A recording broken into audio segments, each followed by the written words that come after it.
మీలో ఎవరైనా 5, 14, 23 తేదీలలో జన్మించారా? అయితే మీ వివాహం 9, 18, 27 తేదీలలో జరిగిందా? మీ ఈ డేట్ లో పుట్టినట్లయితే ఈ డేట్ వారితో మ్యారేజ్ అయితే మీకు కష్టాలు తప్పవనే చెప్తున్నది మన శాస్త్రం. సో కష్టాలు ఉన్నాయంటే ప్రతి సమస్యకు ఏదో ఒక పరిష్కారం ఉంటూనే ఉంటుంది. సో సృష్టికి ప్రతి సృష్టి ఎలా ఉంటుందో భగవంతుడు సమస్యను క్రియేట్ చేస్తాడో ఆయనే సొల్యూషన్ కోసం మిమ్మల్ని అన్వేషింపచేసేటువంటి తెలివిని మీకు ప్రసాదింపజేస్తాడు. ఎవరైతే 5, 14, 23 తేదీలో జన్మించారో 9, 18, 27 తేదీలలో వివాహం చేసుకున్న వారు ఒక్కసారి మీ పేరులోని సంఖ్యాబలాన్ని సరి చేసుకోండి. ఇలా చేసుకోకపోతే మీరు జీవితంలో ఆర్థికంగా ఎప్పుడూ నిలదొక్కోలేరు. ఇప్పటి వరకు మీరు కష్టపడి సంపాదించిందంతా అనూహ్యంగా ఆకస్మికంగా ఖర్చులు అవుతుంటాయి. ఎప్పుడూ మీ చేతుల్లో డబ్బుకు కొదవ ఉండదు. అలా అని మీరు సంపాదించింది ఇప్పటి వరకు జీరో. ఎప్పుడు మీ భార్యాభర్తల మధ్య కుటుంబంలో ఎవరికైనా ఒకరికి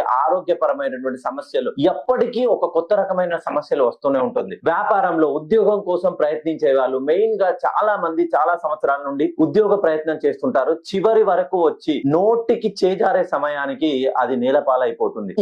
ఇటువంటి సమస్యలన్నీ మీ పేరులోని సంఖ్యాబలాన్ని మీ పేరుని కొన్ని డిగ్రీస్ కొంత ఫ్రీక్వెన్సీకి సెట్ చేసుకోవడం వలన మంచి పాజిటివ్ వైబ్రేషన్ వచ్చేసి ఈ సమస్యలన్నిటికీ శాశ్వతంగా పరిష్కారం లభిస్తుంది.